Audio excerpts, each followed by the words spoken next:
keberera jamu ka box nze nkubule basawa bantu je nakumulama oveno ina kasajja kambi kavu no sanka dokita ngaida ngamweru ngaina obugalo nga dokita kubwa omukono obudde bukolachi obudde bugenda so muntu je nnyo kumulama era eyo entekateka mugoya gyayimbyeko singa government egirowozaako nga dokita omukazi dokita abakazi nga dokita omusajja akira abakazi banegolowooza otya lwaki njagala nnyo mukyala amajenje Tukaniriza Irene Nakazwe. I am Irene Nakazwe. I am ABS TV. I am Amalungi. Tuwana kuba sawa emula. Netusoka ne kasagi makala akamusumba jengo nga atwisiza mu kasako kumacha. Tujano musunsulira amawulire. Bagamba onakulita amawulire mayitirivu nnyo. Nefe tubaho kusunsulamu abo tugakwa. Tulana segment y'omugenyi naye abako byakatiriza ku nsonga ezimu zabatwetikidde. Program eno full package. Ngolo lelo wasina kubyanjula soko mbuliza ababulire wafuna buzibu ki jo bakumbuziza kiki ani akuloga to mwasize muteba nange onawo sinzira okubangola aba program cha Amalungi ku ABS TV amanya waso Emmanuel mberanga ololumu emergency am jasolwa lwebiganye mu kakatono bajja kugobanza bangambe bakola last warning Anyway, tuyina lero ebiyitirivu byetugenda kuba nti tukusunsulira onako olwalenga sengera bakatumina kantu afa club ngo basinzira ku Go TV ndi mu dirolyo awo mu office yo nga nsinzira ku Go TV nga nsinzira ku Star Times nga nsinzira ku Free to Air nga nsinzira ku Zook ne Azam okukasukira empereze singa kuba eyakanga ku camera ninako omwana mulezero ninako ikirifu nga tayo producer eri mu control room nga bulijjo twinayo omweru nga ali ku bweru origino nyasinga bwe mwabusabulula muno mu Buganda asoma aberu babiri nze ne rigane fetuli ko origino kategwa tukaleze sijimanyi nenga anyway fetuli mu kutimu eno edukanya amachama ngona kwa wikirifu oba achina kuzo ndi mulavu no wikirifu sika fumbo warugwariro ngambo kutumira muchi omukyalo oshi tetufune mu obuzibu abasiminga live ku page ya Riganire Chintale na abasiminga live ku official page ya ABS TV atolo kasuka links ku pages za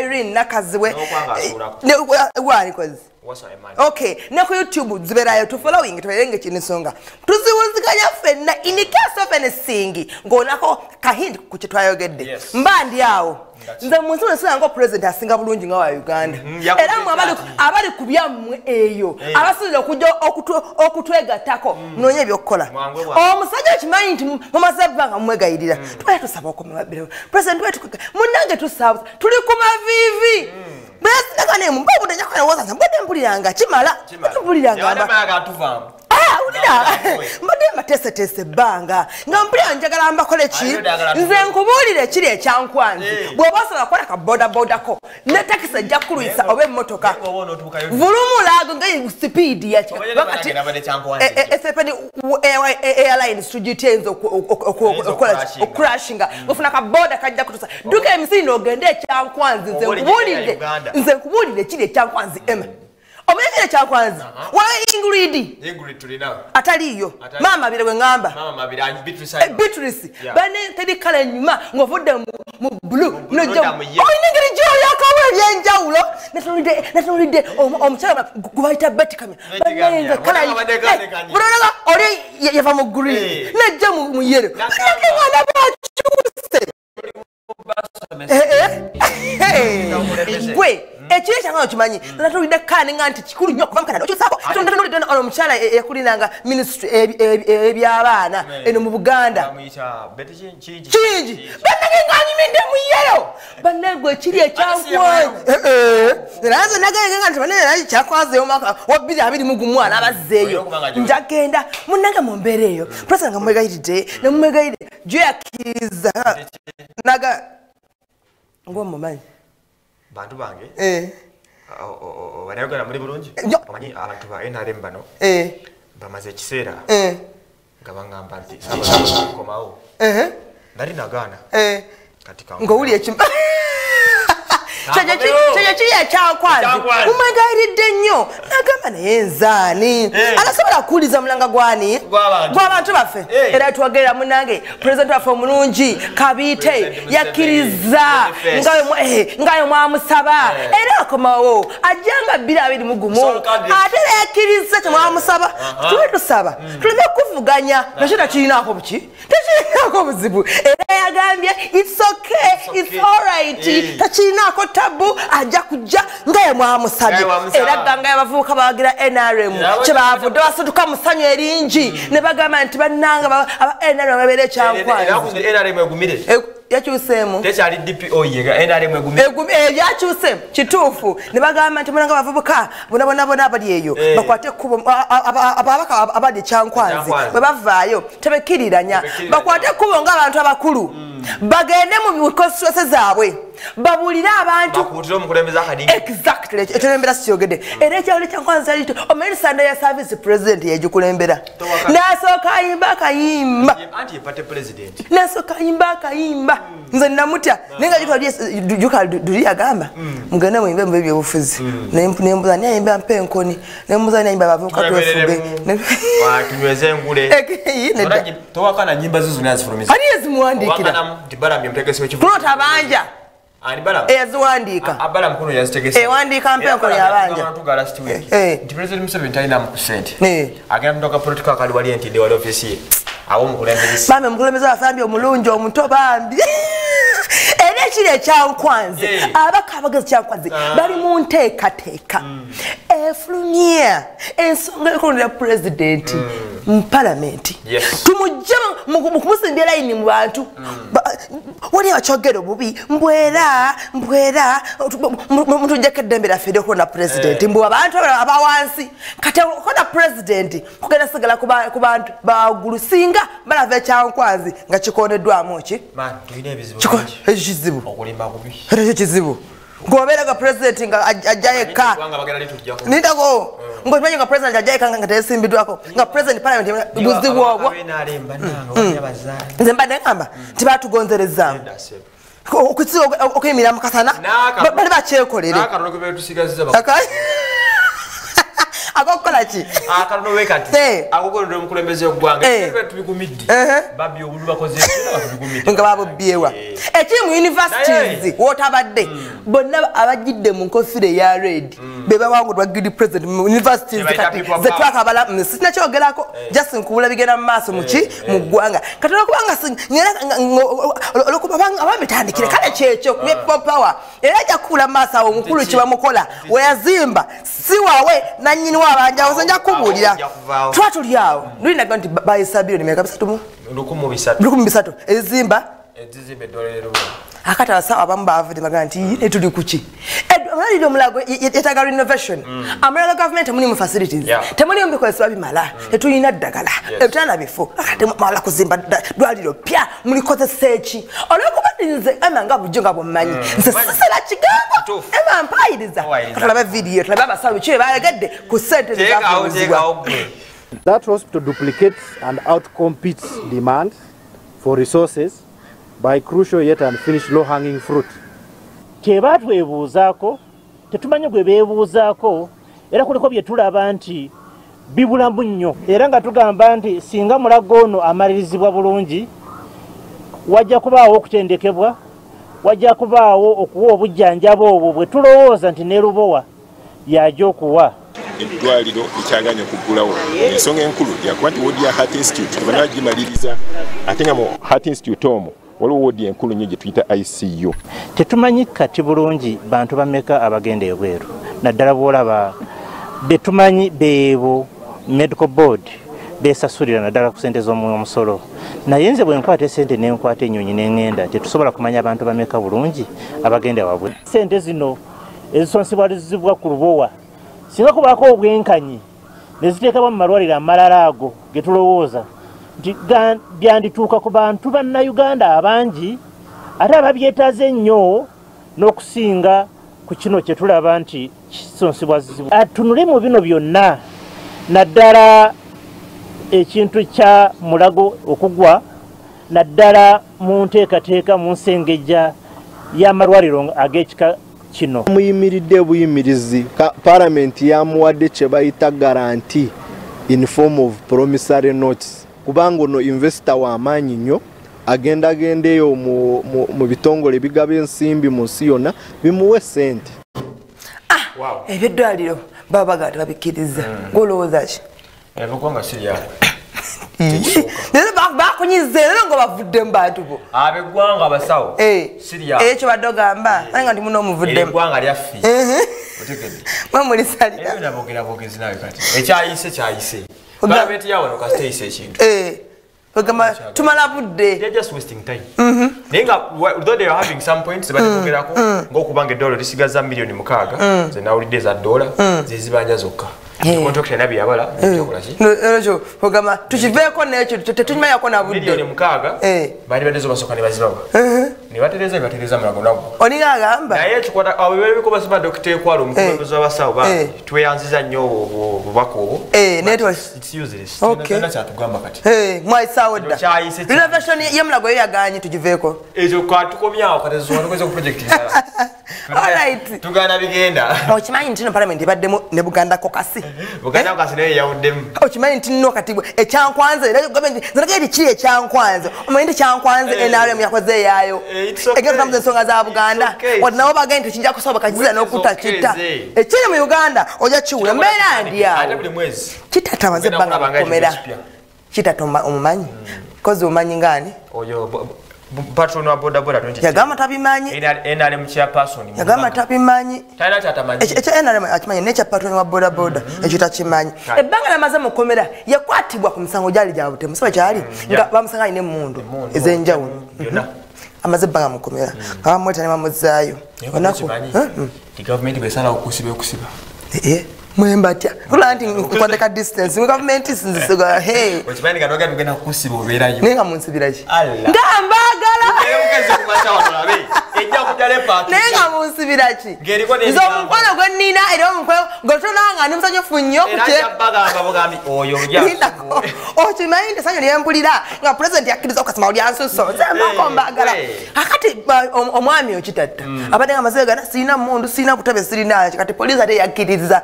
Basaba ne banyabo ndwa nkusabatu sako ensonga zino tamazima ngali nti ekita twamwe mundu meka mundu satu kwa kumisa nenga ko kumisa okutufu nzanga temumpa ogogano gisaba no bane ensonga zo kana jira tayenda zonje boda boda zali zimusumbwa cyali ki yali afuse wa manye nalo mchamano mulamba ngokule ne boda boda zisuka mmeke yali yetago kwa wa mulaba boda boda twajaziba so mumbeya eyo omwami police yakiriza nganti bana bazibagali nti emuntu twazokola ki zali satu ne ateze sinze awado byozaga sinze nasalawo yali IGP mbisere ebyo yakali wa falirudo cyali yokoraga no mujjanja tadanga ayika yayitambi tabanga yayitira nga mutumanyi ayinze ko yagira mumbeera eyo kati uwulire baga nti bobe bazimuwa kati uwulire ensonga zazimuwesa nane yalagira onakoma ono government eno gyempadde space n'atubuulira let's watch the video yabadde mu court. One AK-47 belonged to Rapid Response Unit and it was issued in December 2010. Another pistol was also from Rapid Response Unit, issued in the same month. The third one and last one was issued in December 2014. Abdullah Chitata was reporting to Commander KMP, regional police commanders, and occasionally the IGP. I'm asking, is there a letter of authority from IGP? It was no, my road. Signing that weapon, the number of the serial number of the gun, the ammunition, and the authority directing that deployment is also there. Chitato chimaindi chitato omuto atamanyi na myaka gye mituufu kira atabanko na patoni wa boda 2010 atabanko na mundu bamulumiza ddala bazimuwa kuno buli amanyi saka nyo kwogera bina dlanka ngandabe ngikintu kisobola okunywera kiki kyendowooza mutima gwa olaba omusirikale alina akantu kamwenyeza olabye oladde omulungi oladde omulungi oyo entunulayi ennyonnyodde ebyange era sira kwogera ku nsonga zaani zakitatta tozongereko era tubirinde naye ekikolo kya yonna gavumenti obebesaze okukwata ebejja kusi naye nga bamuwayiriza emivunana because mulimu okuta omusawo no wakes clinic exactly netemweddala bingi nnyo amasasi mu mundu ge bamuweramu go namwegali gali emundu ze nandigimuwadde era emundu abagimubawuliti ne mamwa yaje kwekuumisa ingaki twali tumuwadde yeekuume kwa budabudebe omusumbu kitegere nga amasasi bakola ki nagikozesa obubi ekimuvunaanya kooti ekulembera omukulu Andrew Guti yagitwalaganya in fact kooti agikutta bulungi ku mulembe gwe bambi kooti badde tambula badde so active nnyo tukisanyukidde naye nga yo omukulu bagenda munyiga paka ku endi tumusabira amanyaza ensonga nyina njogera nti ensonga z'abajenero ziba z'abajenero tuzibalekere jenero naawe oyo kulutu bakuwe mundu satu guno yali erimbise mbwa jenero bamwambudde naye labidde nti obajenero babako n'akakundi kati yerimbikola nga kulutu kyova banze sinanya muntu ayambudde guliri nasaako yero nayambula bulu nasaako yero nayamba red nasaako ki wabanga ensonga enkulu weeri wane waffe buli kimu kisoboka everything is possible here in Uganda nze mbamanyi okumanya everything is possible Bobi Wine agulata plot nazimba kalina ne bapangisaako kati saawa eno yagula mpewo yego esaawa eno nanyi ntaka yazze yagula mpewo munange no gwe munafati kwe best tv atulaba ensonga njagala okwanjulira nti ekyo wala yakamocha awali ekizimbe kya Semako kiro awongoka nga badde nnyo Nene muntu alabu eza president ekukkiriza okwesimba nganza munange nja okutegeeza ndi protest makokiro weri nedda ekizimbe kya Semako kiro ne kamoyo kyebazimba exactly out of our records abantu nibapangisa okumala ebbanga kibaleta kyagala ebbanga liri erise esaawa eno sebe ne banyawo njala balaga nti omwana we yazimba Kyagulanyi Robert MP we Kyaddondo abantu siwawe era nanyini taka yavudde najjayo obuufu n'aganda ekiba kibe bamenyawo poloti ye ajeetaaga nenga ebizimbe binene byetolodde era ekyomwana kyekiri mu bukyamu nenga nti everything nga bonge nti everything here in Uganda is the possible before going any further abaloya bavuddeyo Bobi Kyagulanyi ne baganda ne bannange Wabe mbyogere byayogedde kaba byogere mu video n'ensonga za Kyagulanyi ojja bisobya nse saagala by the way tugabanyita eviction bagikola nga basinziira ku oda ya kooti oba ekiragiro kya kooti ekiragiro kino kijja nga wasoose kubeerawo emitendera gye kiyitiramu naye nga kiva mu kooti teri kiragiro kyonna kooti kyefulumiza nga kiweereza abantu bano obuyinza obukola eviction kati bwe bagenda mu maaso ne bakola eviction kiba kitegeeza nti bamenya amateeka ate n'amateeka g'okupanishinga abantu abakoze ebintu ng'ebyo nago weegali ene ebbalwa naye eno gye bawandiise out of professional courtesy tugenda kugiddamu nga tutereeza ensonga zonna nga bwe zeyimiridde yagula ekibanja ne bwannanyini kuva eri Mwami Lutalo ate Mwami Lutalo interest zino zonna yali yazifuna okuva mu Pearl Hope Investments ate be bakiraiminga kati bwannanyini bw'ettaka lino amagezi ge tuwa Pearl Hope Investments ne baloya baabwe bayitere mu makuba amatuufu ab'omusango wanga weeguli tujja ku responding katwagala bakomewo ku ground tutule n'abatuuze batulaga ekyapa ekyo tugende tukole search mu KCCA tulebe nti abatuuze baweebwa omukisa ogw'okwegula boy naffe tuletse okwenyanyimirwa tetumanyi kituufu kiriwo naye batubulira amazima kiki baagala segera obanga waliyo abiteesemu omukono esedize eyo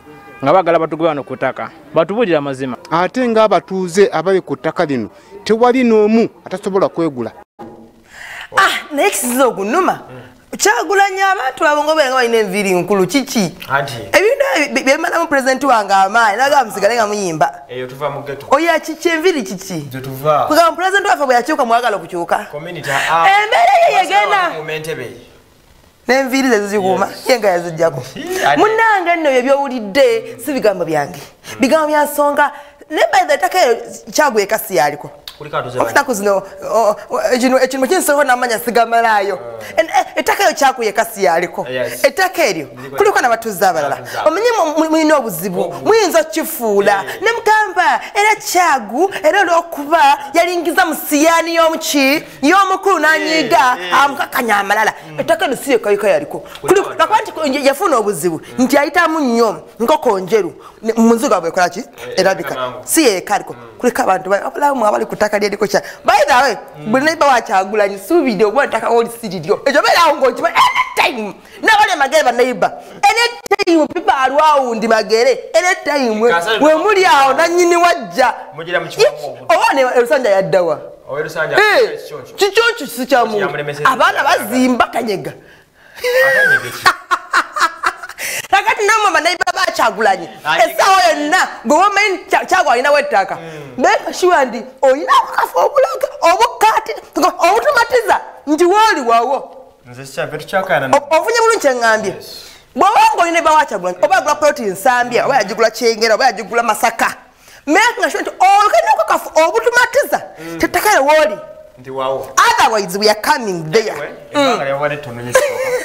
bamenya amateeka bambi really toza ku eviction notice munaku musanvu ne president ajja warning letter tekisoboka myezi nakubere 3 ne kyo banakimenya ekizimbe ali kyekigana ne bazibu bamenya era twatwaga tujamenyawo singa abanga siwowe ne kati gwe mwitu tola mukunsanya nga ne nkufundi muntu mukulu ebyankola tebinyuma igwe ino koti nzo apart investments oba